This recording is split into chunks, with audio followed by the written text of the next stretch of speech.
En el nombre del Padre, y del Hijo, y del Espíritu Santo. Amén. Alabado sea Jesucristo. Esencial Conferencia llega a su fin, y quiero rematar el trabajo mostrando y apostillando aún más ciertos temas y asuntos, algunos nuevos y otros de los ya tratados en profundidad a lo largo de las 10 pláticas. Manos a la obra y que la Santísima Virgen María me ayude en el empeño. En la introducción, capítulo 0 de Esencial Conferencia, se explicó la forma en que se iban a hacer las cosas, y esa forma consistía en ir mostrando todo lo que en la Iglesia Católica ocurrió, para que ésta pudiera llegar a ser aniquilada totalmente. En aquel capítulo 0 se dijo que se iban a mostrar las cosas y que no se iban a tratar de demostrar. ¿Y por qué? Porque la evidencia se muestra, no se demuestra, y sería gran locura intentar demostrar lo evidente. Si en pleno día alguien dijera que es de noche, ¿qué hacemos? Le comenzamos a explicar que sí, que es de día porque hay sol y porque son las 12 del mediodía, y porque no. Sería de trastornados hacer un esfuerzo para pretender demostrar que es de día. Lo que debemos hacer es sacarle a la calle y que abra los ojos y vea que es pleno día y se acabó. Y si aún siguiera negándolo, le dejamos con la palabra en la boca, nos vamos lo más deprisa que podamos y se concluyó el asunto.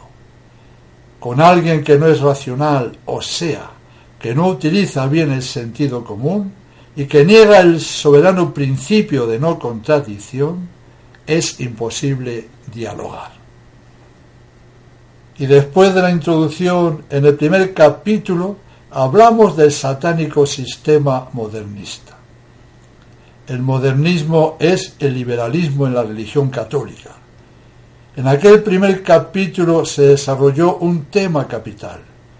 Se trató de explicar todo lo que encierra dentro de sí mismo ese sistema que conocemos como el modernismo. Y nos dimos cuenta que lo que alberga en sus entrañas tan nefasto medio no eran una o más herejías, sino que el modernismo las cobijaba a todas, ya que es la síntesis y la cloaca de todas. Sí, hemos dicho bien, de todas las herejías. Una vez que conocimos su historia, sus personajes, sus herejías, nos quedamos perplejos y anonadados al comprobar una y mil veces que todo lo que propugnaban los modernistas, a los que la Iglesia Católica combatía con uñas y dientes, pasó, por arte y magia de Belcebú y su Vaticano II, a ser el corpus doctrinal de la nueva y falsa Iglesia. Aquella charla nos ayudó mucho a descubrir el terreno que estábamos pisando y así no llegar a ser tragados por la tenebrosa ciénaga del error y la mentira. Dios sea servido y nos libre del más pequeño contagio de modernismo. El modernismo tiene los mismos postulados que la masonería, que el liberalismo y que el comunismo. Y peor aún es la excentricidad de afirmar que la verdad evoluciona, cambia. Lo que hoy es verdad, mañana puede ser mentira. Es un gravísimo pecado ser modernista, es monstruoso ser modernista, es aborrecible ser modernista, porque cargan sobre sí no una o varias herejías, sino todas, diciendo que el modernismo es el sumidero, la cloaca de todas las herejías. Escuchemos bien, de todas lo habremos dicho todo. El segundo capítulo trató de Juan 23 y del comienzo del Vaticano II. Afirmando que Roncalli era modernista, estaría dicho todo, pero hay que apuntarle también a Roncalli el haber sido el gestor del innombrable conciliábulo Vaticano II. Cuando uno escucha quién era en verdad este personaje, se le hiela la sangre.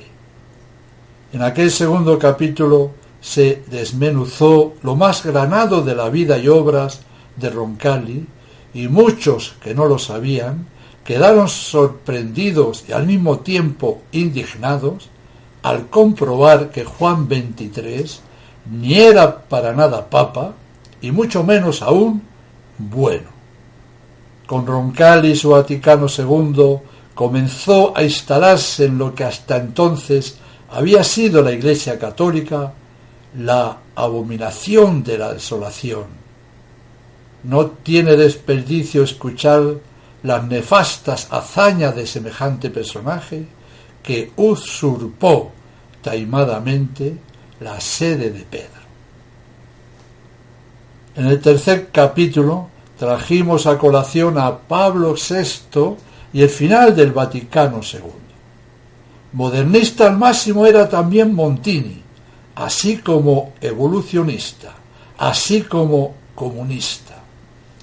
En un discurso el 27 de marzo de 1960 en Turín dijo: «No llegará un día en que el hombre moderno, a medida que sus estudios científicos progresan y descubran las leyes y realidades ocultas tras del rostro mudo de la materia, tenderá sus oídos a la voz maravillosa del espíritu que palpita en ella. ¿No será la religión del mañana? ¿O no será esa tal vez mi religión de hoy?» Esto es panteísmo puro a lo Teilhard de Chardin. Nos damos cuenta de lo terrible que es esa frase. Montini deja entrever que el panteísmo evolucionista era ya su religión personal. Y además él reabrió de nuevo el concilio y lo concluyó repleto de tremendas herejías. Y destruyó la Santa Misa y los sacramentos y casi todo. En aquel tercer capítulo comprobamos por activa y por pasiva la tremenda actuación de tan infausta persona. Montini era muy listo, y para desviar la atención de sí mismo, de que él era el principal culpable de lo que estaba ocurriendo, astutamente, civilinamente, calculadamente, dijo aquella frase bien estudiada el 29 de junio de 1972 de que el humo de Satanás ha penetrado por una grieta en el templo de Dios. Y todo el mundo se quedó tan tranquilo, sin apenas reflexionar que era el mismo Pablo VI, el humo de Satanás y el fuego más ardiente repleto de todos los errores y herejías. Además de ser también uno de los mortales que mejor han servido al maligno a lo largo de toda la historia del mundo, se puede afirmar con seguridad absoluta que Montini arruinó, destruyó, desmanteló todo, absolutamente todo. Juan XXIII comenzó, Pablo VI remató. Y en el cuarto capítulo se habló largo y tendido de lo que en verdad es el Vaticano II. ¿Y qué fue? Fue un conciliábulo cargado de herejías. Lo que es imposible hubiera sucedido nunca con un concilio convocado por un papa verdadero legítimo. Este capítulo es muy importante, pues demasiadas veces nos han engañado, o por lo menos nos han querido vender eso de que, como es pastoral, pues puede decir todas las herejías que se le antoje. Negar la evidencia es un pecado muy grave, y siempre que se niega la evidencia es por intereses personales o de grupo.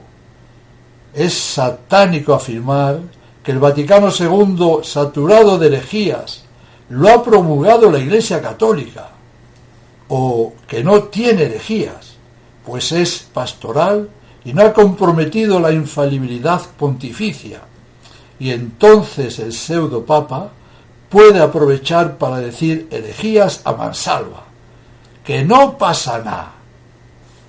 Es ofensivo oír esto. Escuchando aquel cuarto capítulo entendimos muchas cosas y nos dimos plena cuenta de lo que en realidad fue el Vaticano II. Fue un antixílabus, fue la Revolución Francesa en la Iglesia, fue la herejía modernista hecha concilio, fue el carrusel de las herejías, fue el error más grosero plasmado en actas conciliares, fue la traición más descarada a Cristo y a su Iglesia, llevada a cabo por más de 2.300 obispos. Fue el triunfo más grande del maligno en toda la historia de la humanidad. Fue la ruina y perdición de cientos de millones de almas. Fue este penosísimo tema. Es necesario tenerlo muy claro para no desbarrar en asunto tan relevante para la salvación eterna, como es mantener la única y verdadera fe católica. Maritain escribió después del concilio: todos los vestigios del Santo Imperio están hoy verdaderamente liquidados. Hemos salido definitivamente de la edad sacral. Después de 19 siglos, que sería vergonzoso calumniar o pretender repudiar, pero que decididamente han acabado de morir, y cuyos graves defectos no eran dudosos, empieza una edad nueva.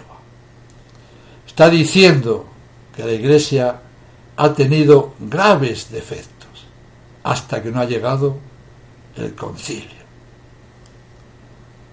Nosotros tenemos el culto del hombre, dijo Montini en el discurso de clausura del Vaticano II el 7 de diciembre de 1965. Y en la audiencia general del 2 de julio de 1969, Montini afirmó: si el mundo cambia, ¿la religión no deberá cambiar también? Es exactamente la razón por la cual la Iglesia ha, después del concilio, emprendido tantas reformas. El Vaticano II se rebela contra la enseñanza de la Iglesia y, por ejemplo, Dignitatis Humanae dice que los grupos religiosos tienen también el derecho de no ser impedidos de enseñar y manifestar su fe públicamente, de viva voz y por escrito. Así que todas las sectas y quien sea tienen derecho a esparcir sus errores, y esto ya fue muchas veces condenado por la Iglesia. San Pablo anima a los cristianos convertidos a quemar públicamente sus malos libros. Y Clemente XIII, en la encíclica Christiane Republicae Salus del 25 de noviembre de 1766, señala: es necesario luchar con coraje, tanto como la cosa lo demande, y exterminar con todo rigor el flagelo de tantos libros funestos. En el breve Quod aliquantum del 10 de marzo de 1791, escribía Pío VI: esta licencia de pensar, de decir, de escribir y aun de hacer imprimir impunemente todo lo que pueda sugerir la imaginación más desarreglada es un derecho monstruoso. Gregorio XVI, en Miraribus, del 15 de agosto de 1830, exponía sobre la libertad de prensa que es una libertad execrable para la cual no se tendrá jamás suficiente horror. Toda esta doctrina recién citada del magisterio es infalible, y San Pío X en el juramento antimodernista así lo dice. Veamos.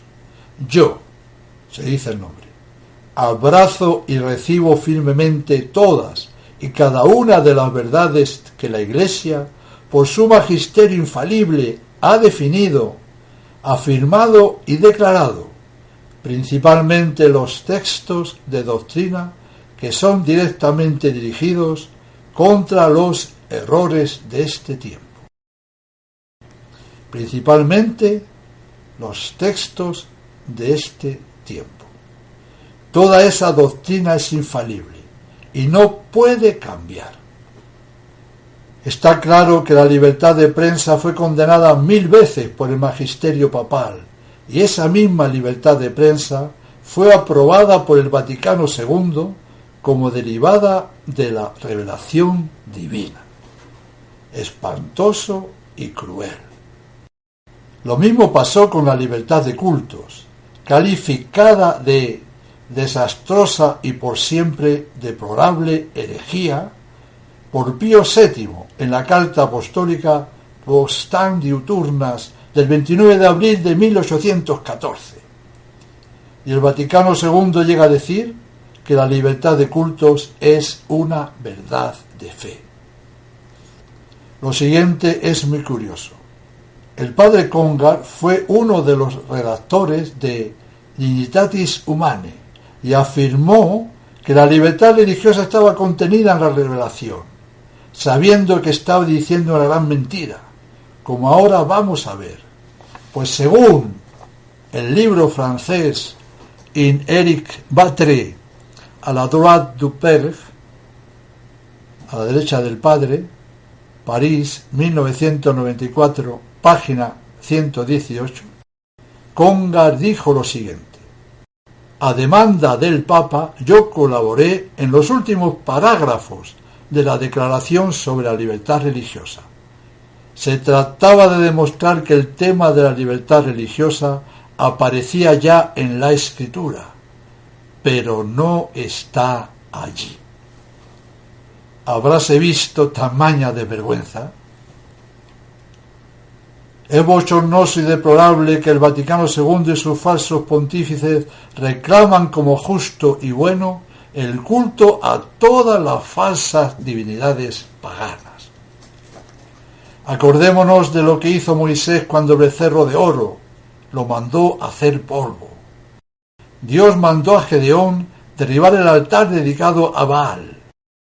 Elías degüella a los profetas falsos de Baal. Y este gran profeta Elías, el más grande de los profetas, tuvo la dicha de estar con nuestro Señor y con Moisés en el monte Tabor. El rey Jehú hizo matar a todos los fieles de Baal y demolió el altar idolátrico. Cristo dijo que era el camino, la verdad y la vida. No hay más camino, no hay más verdad, no hay más vida que Cristo nuestro Señor.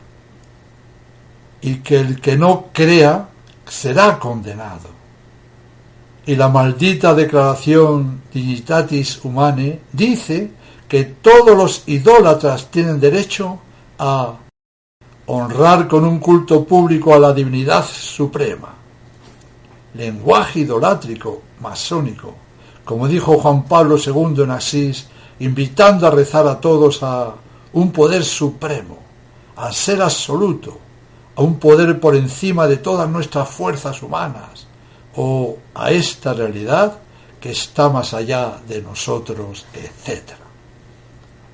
El mismo Montini sabía bien lo que es la infalibilidad pontificia, y él mismo confirma que ha actuado como Papa poniendo toda la fuerza de su infalibilidad, y esto lo vemos en una carta que escribió a Monseñor Lefebvre el 11 de octubre de 1976. No tiene desperdicio. Nada de lo que ha sido decretado en este concilio, como en las reformas que hemos decidido para ponerlo en obra, es opuesto a lo que la tradición bimilenaria de la Iglesia conlleva de fundamental y de inmutable. De esto nos somos garantes, en virtud no de nuestras cualidades personales, sino de la carga que el Señor nos ha conferido como sucesor legítimo de Pedro, y de la asistencia especial que nos ha conferido como a Pedro. Yo he rogado por ti para que tu fe no desfallezca. Con nosotros es garantía el episcopado universal. Solo con esto la gran mentira de que Vaticano II es pastoral cae estrepitosamente por tierra. Es tan dogmático como otro concilio cualquiera, lo único que él no es papa, y por eso puede cometer herejías al por mayor. Y llegamos al 5º capítulo, en el que se habló del interesante tema de la masonería eclesiástica. Y en aquel 5º capítulo escuchamos cosas verdaderamente alucinantes que nos dejaron perplejos y sin aliento alguno. Vimos que lo que había sucedido en la Iglesia Católica en estos últimos tiempos no había sido porque sí, por casualidad. Escuchando aquella conferencia comprobamos que todo fue planeado, dirigido y ejecutado por una mano negra muy poderosa, terriblemente poderosa. El seguir con atención el desarrollo de tan acuciante tema nos ayudó sobremanera a descubrir la verdad y nos abrió aún más la mente para saber con claridad que la Iglesia Católica había sido tomada por el peor enemigo, y ese peor enemigo no es otro que el modernismo. El contenido es de AUPA. Todo lo ocurrido fue alucinante y horroroso. En el 6º capítulo hablamos un poquito del malogrado Juan Pablo I, que debido a su trágica muerte no le dio tiempo a demostrar quién era. Así que el capítulo fue prácticamente dedicado a Juan Pablo II. El mito Juan Pablo II, una vez escuchado con atención aquel 6º capítulo, cae desplomado avasalladoramente ante la cantidad de argumentos que el mismo Karol Wojtyła nos proporcionó. Fueron sus palabras, sus acciones, sus gestos, sus documentos, los que nos condujeron a la verdad más palmaria sobre el personaje que estamos citando. Diremos que fue un magnífico actor, un extraordinario actor, y que desarrolló a la perfección su papel, su malévolo papel, que consistió en demoler y destruir cuanto más mejor. Su idolátrico pontificado fue terrorífico. Refresquemos algunos de sus hechos y palabras. El 17 de noviembre de 1980, Wojtyła tuvo un encuentro con el Consejo de la Iglesia Evangélica y en aquella ocasión dijo algo que hace daño solamente escucharlo. Se atrevió a decir algo tan canallesco como: yo vengo a vosotros hacia la herencia espiritual de Martín Lutero. Yo vengo como peregrino. Sí, como peregrino en visita al mismo Satanás, buen colega tuyo. Wojtyła aprobó el catecismo de la Iglesia Católica, que tiene muchas herejías.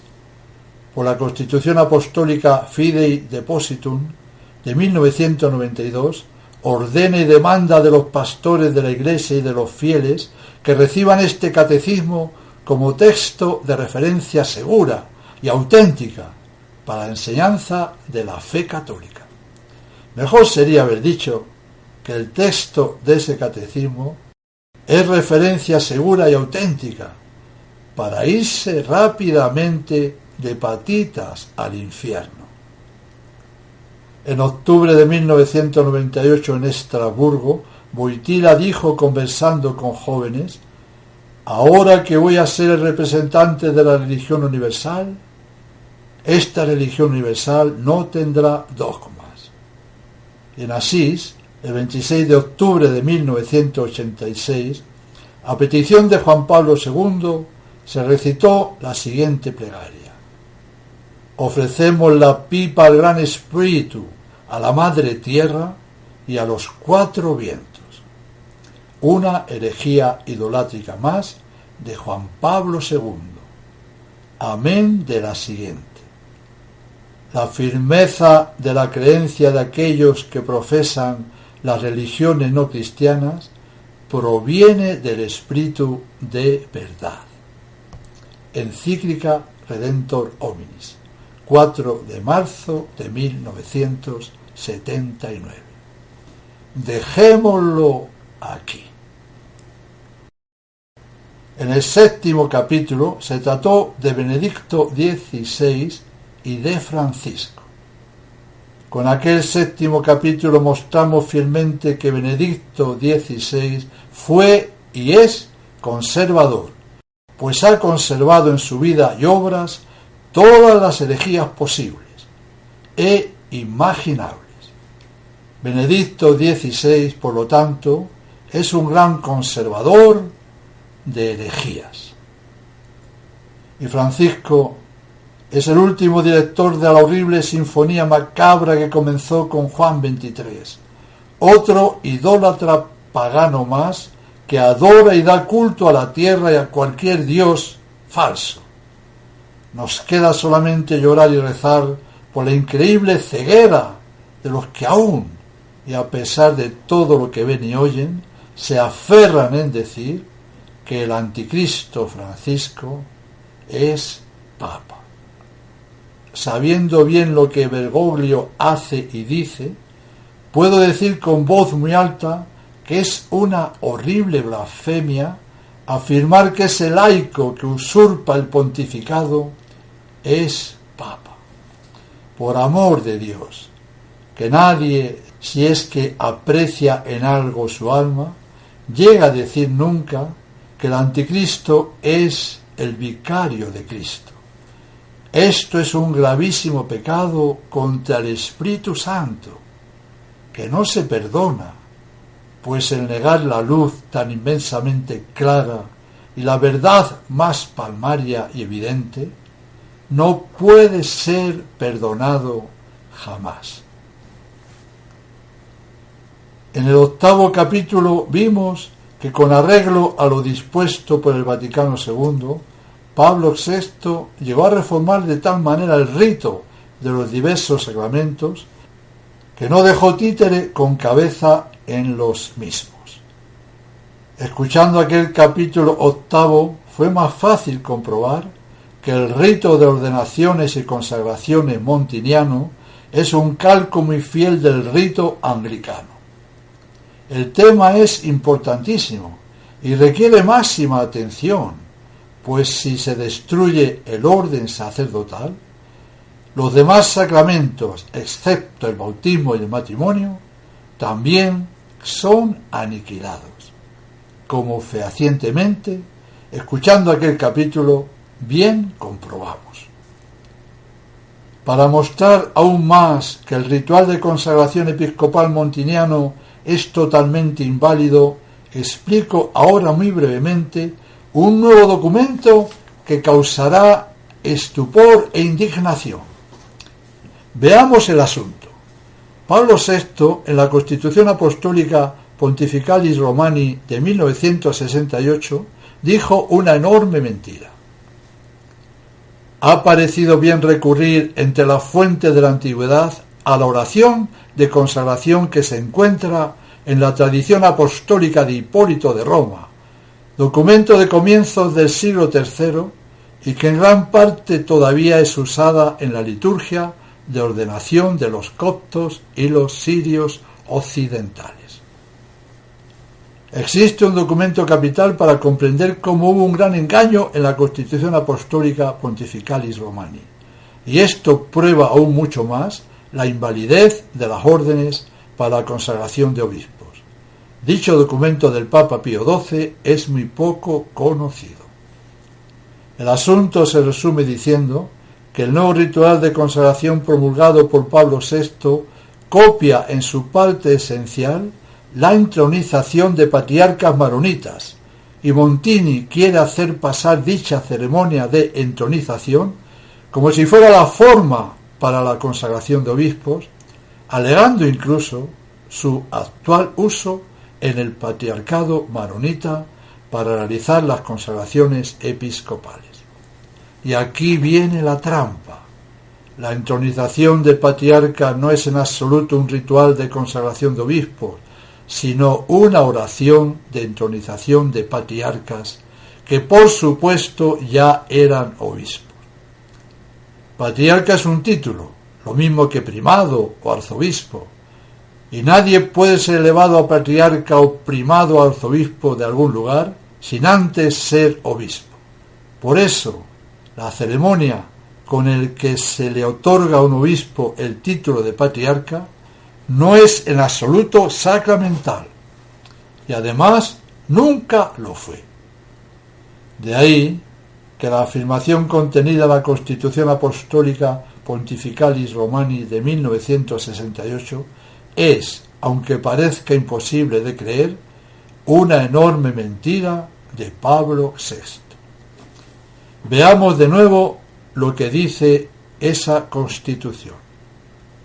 Ha parecido bien recurrir entre las fuentes de la antigüedad a la oración de consagración que se encuentra en la tradición apostólica de Hipólito de Roma, documento de comienzos del siglo III, y que en gran parte todavía es usada en la liturgia de ordenación de los coptos y los sirios occidentales.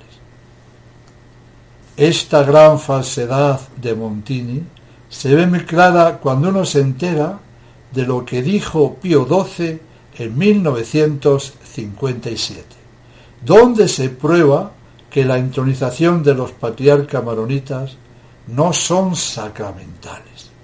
Escuchemos ahora lo que dice el canon 235 del Derecho Canónico Oriental con la carta apostólica motu proprio Credit Sanctitati de Pío XII de 2 de junio de 1957. Aquí se comprueba fácilmente que la entronización de los patriarcas maronitas no son en absoluto sacramentales, sino jurisdiccionales. Dice el citado canon 235. 1. Si el elegido renuncia, hay que proceder a una nueva elección. 2. Si el elegido acepta, que el sínodo proceda, según las prescripciones, a la proclamación y a la entronización de éste, con tal de que sea obispo. Oigamos bien, con tal de que sea obispo. 3. Obtenida la confirmación del soberano pontífice, que se proceda a la proclamación solemne del patriarca y a la entronización. 5. Cuando el elegido a la dignidad patriarcal no tuviera el carácter episcopal, sea ordenado obispo antes de la entronización. Aquí de nuevo lo repite. Cuando el elegido no fuera obispo, ha de ser ordenado obispo antes de su entronización. Más claro el agua.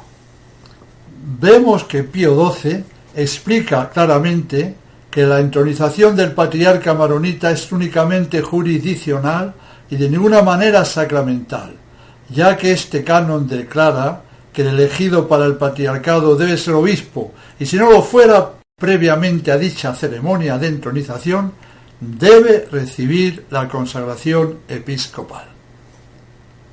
Ilustres responsables de los maronitas y de los jacobitas igualmente han reconocido públicamente que la entronización de un patriarca siempre es un acto puramente jurisdiccional y jamás ha sido un acto sacramental.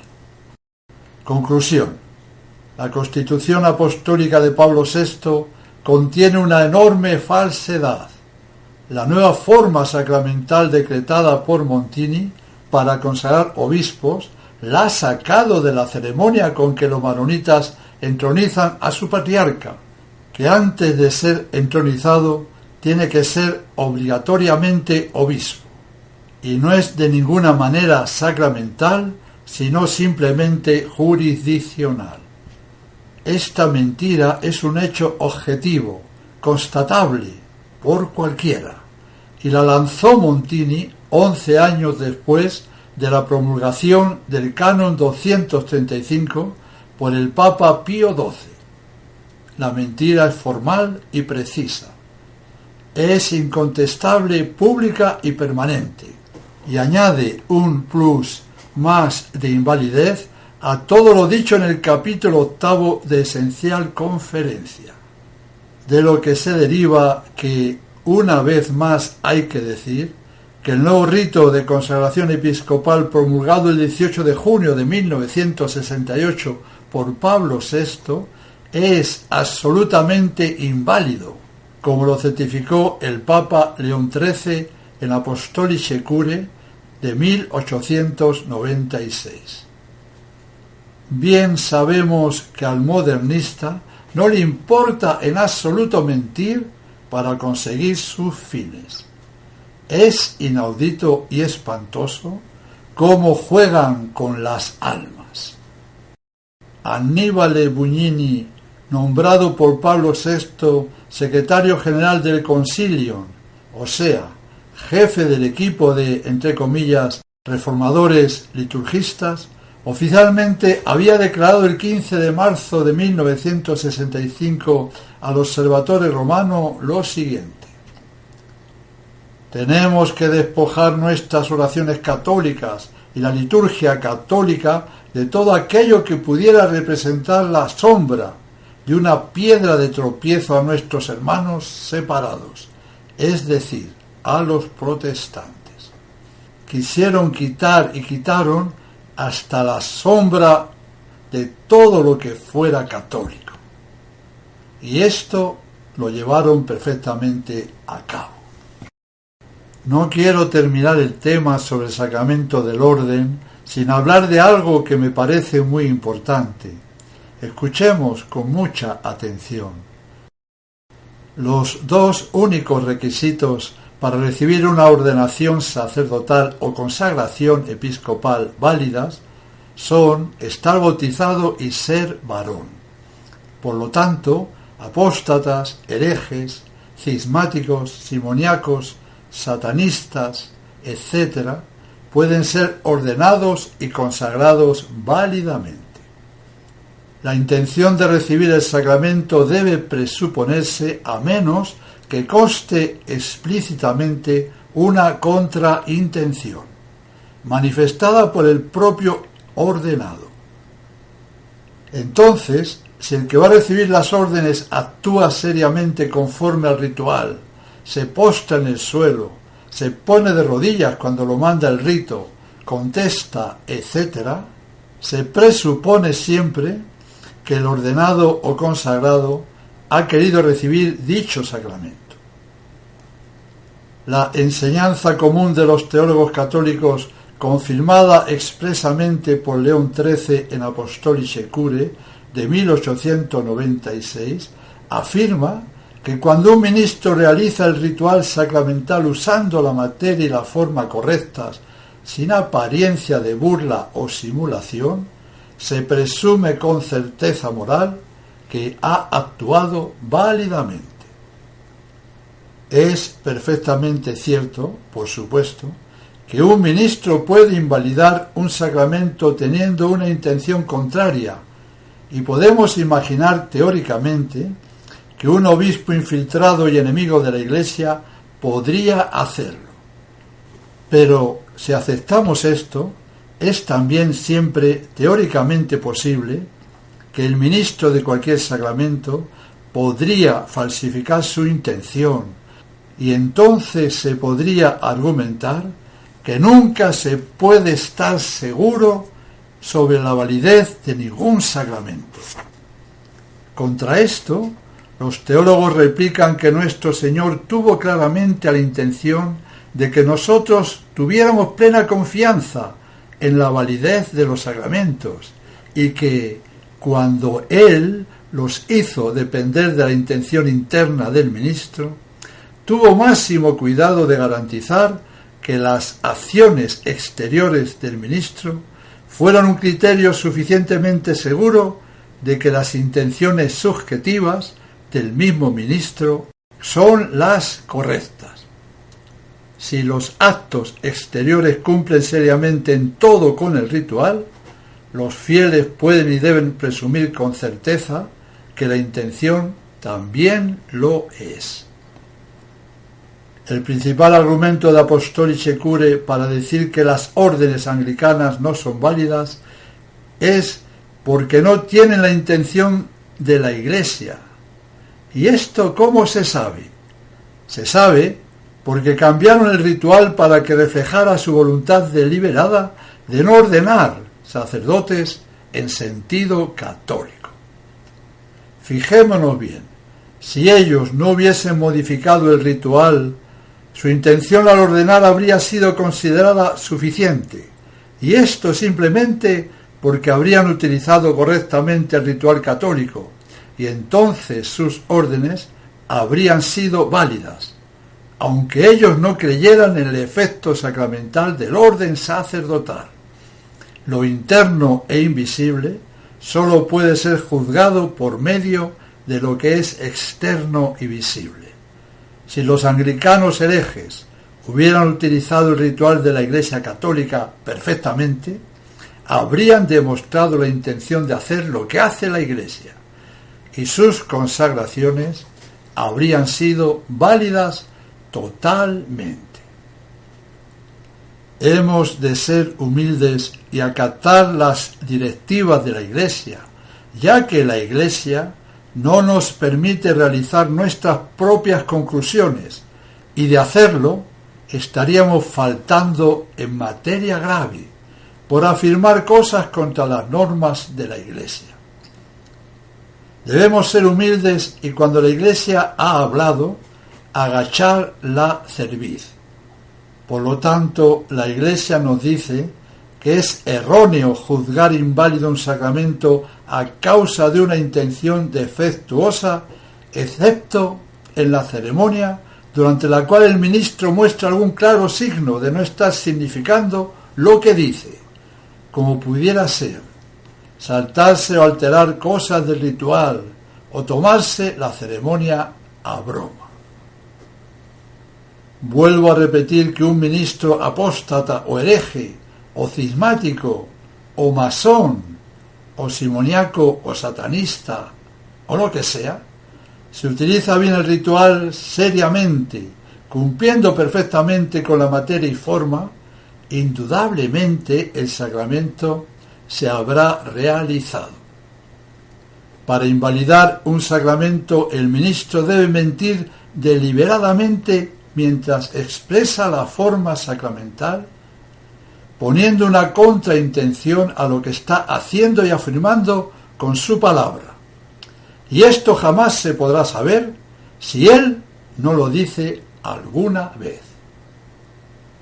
Ni siquiera un grueso error en la doctrina sacramental por parte del ministro, pues aunque éste no creyera en los efectos sacramentales, por ejemplo, que el bautismo borra el pecado original, que la confesión perdona los pecados mortales, etc., aún con ese grave error, el sacramento no se destruye. Por tanto, si el ministro confecciona correctamente el sacramento siguiendo el ritual, esto nos estará indicando que ese ministro tiene la intención de conformarse con lo que Cristo instituyó y la Iglesia hace. Es por eso que la Santa Sede consideró válidos los bautismos de los metodistas de Oceanía, aunque ellos advirtieron expresamente a los bautizados que el bautismo no tenía efecto alguno sobre el alma.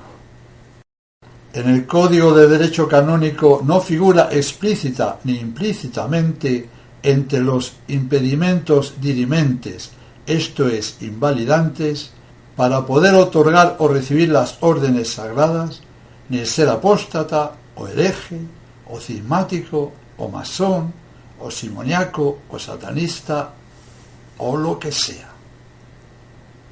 Para administrar válidamente un sacramento no es necesario que la intención deba ser todo aquello que la Iglesia desearía que fuera, o sea, una intención buena, santa, y relacionada con el deseo de promover la gloria de Dios.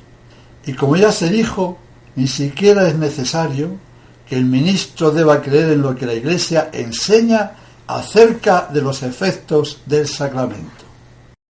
El Papa León XIII en Apostolice Curae proclama que cuando un sacramento se administra seriamente según el rito de la Iglesia, la intención debe presumirse suficiente y que incluso un hereje o un judío pueden conferir válidamente un sacramento.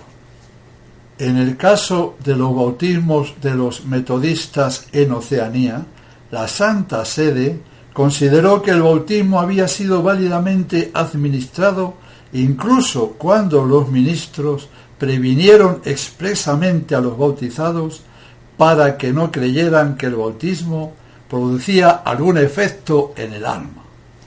Roma enseñó que no obstante este herético y fundamental error referente a la naturaleza del bautismo, la intención subyacente y general de conferir y recibir el sacramento en cuanto instituido por Cristo era suficiente y que incluso ni siquiera una repetición condicional del bautismo estaba permitida. Roma se fijó para hacer este juicio en si los metodistas habían utilizado bien la materia y forma bautismales, pues de esta manera estaban haciendo lo que la Iglesia hace y se estaban conformando con la intención de Cristo. Durante la Revolución Francesa, Talleyrand, obispo de Autun, se pasó a la cismática Iglesia Nacional, abandonando la Iglesia Católica, y consagró a algunos obispos en la nueva Iglesia. Más tarde, cuando retornó de nuevo a la Iglesia Católica, confesó abiertamente que había sido miembro de la masonería durante ese periodo. Sin embargo, cuando algunos de los obispos que él había consagrado quisieron reconciliarse con la Iglesia, el Papa Pío VII los confirmó en sus oficios episcopales sin exigirles ser de nuevo consagrados, ni siquiera bajo condición. Aquí vemos que la Iglesia aceptó como definitivamente válidas las consagraciones administradas por Talleyrand, no obstante su pertenencia a la masonería. En Inglaterra, durante el último periodo del gobierno de Enrique VIII, Thomas Cranmer, arzobispo de Canterbury, exteriormente se comportaba en conformidad con la doctrina y moral católicas, pero en su fuero interno era un perverso hereje protestante y deseaba con toda su alma destruir la Iglesia Católica, como luego, cuando pudo hacerlo, lo hizo. Y a pesar de todo esto, los católicos de aquellos días, incluida la jerarquía de Roma, no tuvieron ninguna duda en aceptar como válidas todas las ordenaciones y consagraciones realizadas por tan perverso personaje. ¿En qué se basaron para actuar así? Muy sencillo. Se basaron en que tanto para ordenar sacerdotes como para consagrar obispos, Cranmer había utilizado correctamente el rito sacramental católico, que era el único que por aquel entonces existía.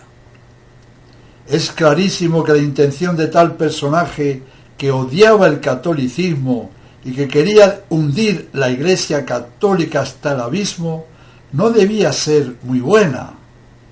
Pero la Iglesia no entra jamás en ese tema de la intención subjetiva del consagrante. La Iglesia se fija si la ceremonia se realizó con arreglo al ritual católico, y esto le basta. Eso sí, cuando Thomas Cranmer se inventó un nuevo ceremonial de consagraciones y ordenaciones que tenía otra intención a la de la Iglesia, ya que no se conformaba para nada con el ritual católico, entonces sí que Roma dijo que tales consagraciones y ordenaciones eran totalmente inválidas.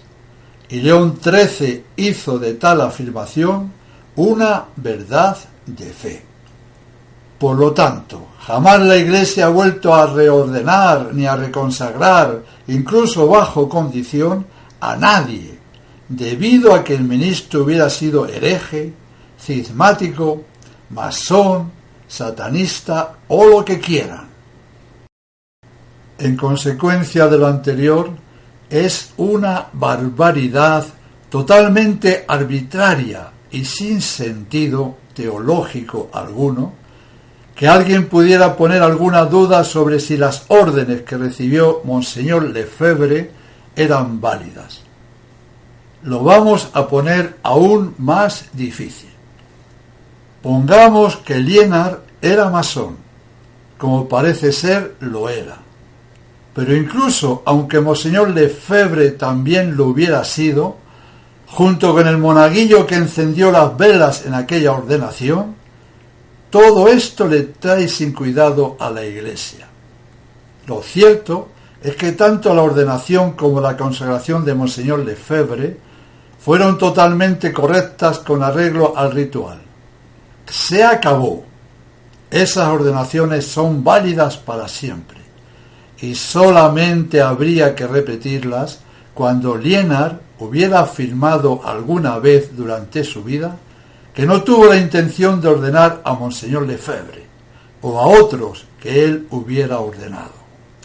De no ocurrir esto, sería pecado mortal repetir incluso bajo condición cualquier sacramento del orden que conste ciertamente que se ha confeccionado perfectamente de acuerdo al ritual de la Iglesia Católica. Quiero glosar aún más el asunto para dejarlo, si cabe, más zanjado. A la muerte de León XIII, los católicos estuvieron a punto de tener un papa masón, que había llegado a los más altos grados de los cultos luciferinos. El cardenal Rampolla, secretario de Estado de León XIII, asistía a una logia cerca de la abadía de Einsiedeln, en Suiza, amén de ir a otra logia de grados superiores en Zúrich.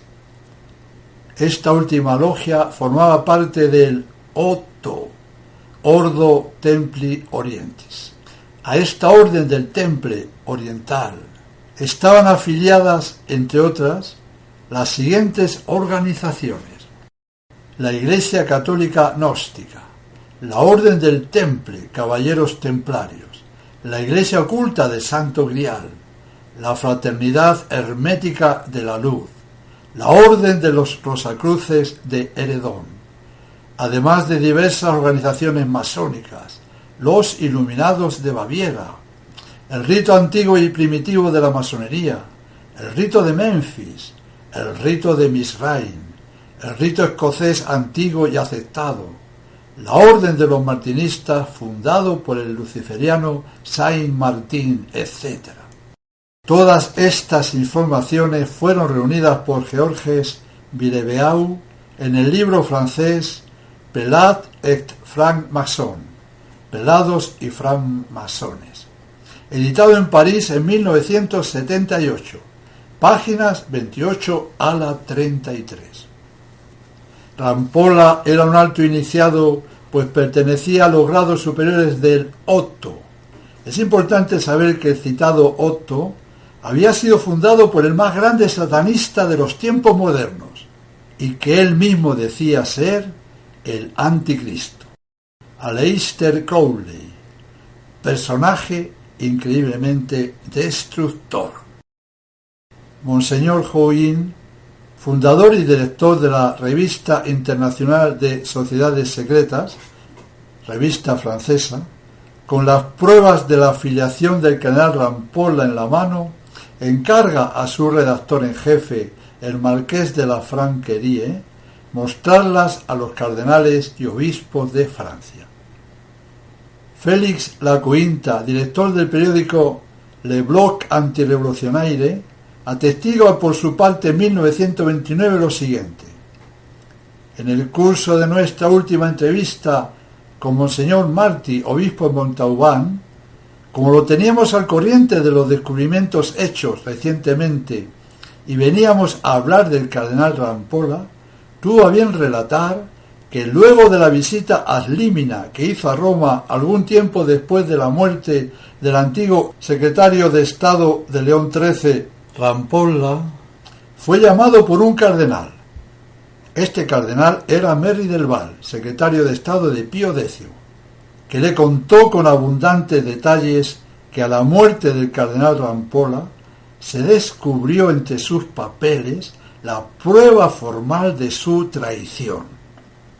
Estos documentos abrumadores fueron entregados a Pío X. El santo pontífice se aterrorizó, pero quiso preservar del deshonor la memoria del prelado felón, y con el fin de evitar un escándalo, dijo muy conmovido: «El desgraciado, quemadlos». Y los papeles fueron arrojados al fuego. Esto está en el libro citado de Villebeau, página 28. Démonos cuenta que en aquella ocasión en que estaba tan clara la pertenencia del cardenal Rampolla a la más alta jerarquía masónica, San Pío X no dijo que había que volver a reordenar y reconsagrar a todos los que a lo largo de su vida había ordenado y consagrado dicho cardenal.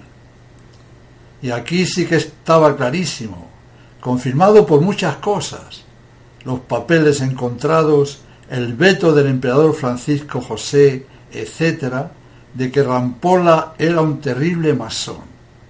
El asunto creo que está muy luminoso y clarito.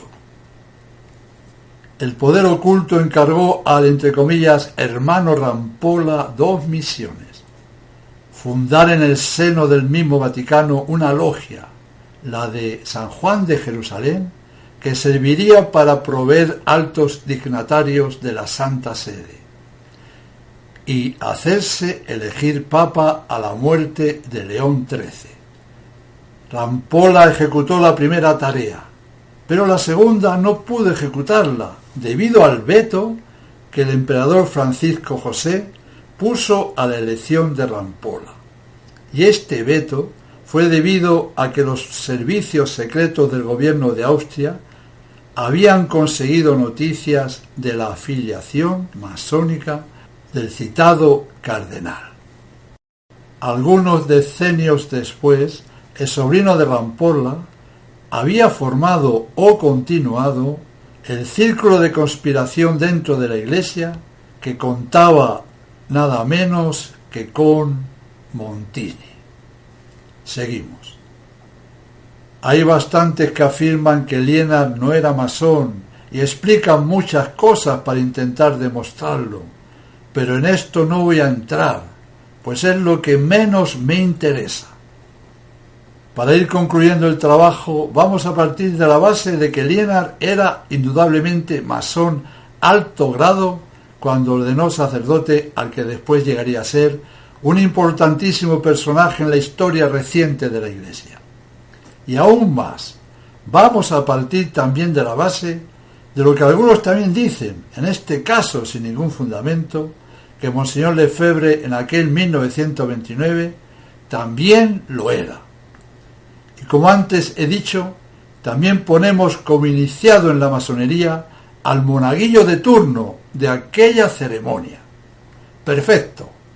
El hecho de que Liénard fuera masón no nos otorga ninguna prueba para negar o tan solo dudar seriamente de la validez de las órdenes por él dispensadas.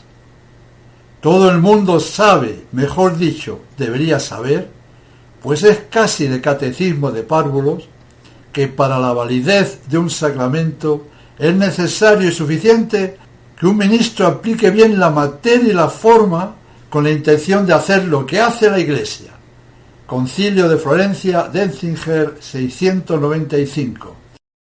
León XIII en Apostolische Cure, en 1896, nos recuerda que una de las razones determinantes de la condenación de las órdenes anglicanas fue la intención anticatólica de los reformadores anglicanos manifestada en el nuevo ritual que hicieron.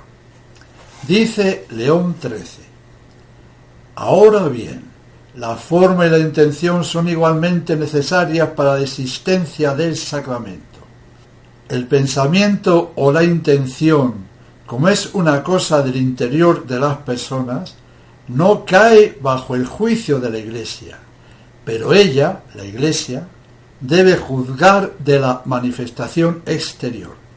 Así pues, de cualquiera que en la confección o administración de un sacramento emplee seriamente, siguiendo el rito, la materia y la forma requeridas, debe juzgarse por el mismo hecho que ha tenido la intención de hacer lo que hace la Iglesia. En este principio se apoya la doctrina según la cual es válido todo sacramento conferido por un hereje o un hombre no bautizado, con tal de que sea administrado según el rito católico. Y al contrario, si el rito ha sido modificado con el designio manifiesto de introducir en él otro rito no admitido por la Iglesia y rechazar aquel del que ella se sirve y que por la institución de Cristo está unido a la naturaleza misma del sacramento, entonces, evidentemente, no solamente falta la intención necesaria al sacramento, sino que hay una intención contraria y opuesta al sacramento. En definitiva, si una persona, en este caso un obispo, ha usado seria y correctamente la materia y la forma, se presume por esta razón que ha tenido la intención de hacer lo que hace la Iglesia. Y el cardenal Billot, en De Sacramentis, sexta edición, volumen 1, página 201, explica: cuando no hay apariencia de simulación por parte del ministro, la validez del sacramento es suficientemente cierta. Bueno, para no extenderme demasiado, termino aquí la primera parte de la conclusión. En breve será publicada la segunda parte. Dios sea bendito y alabado.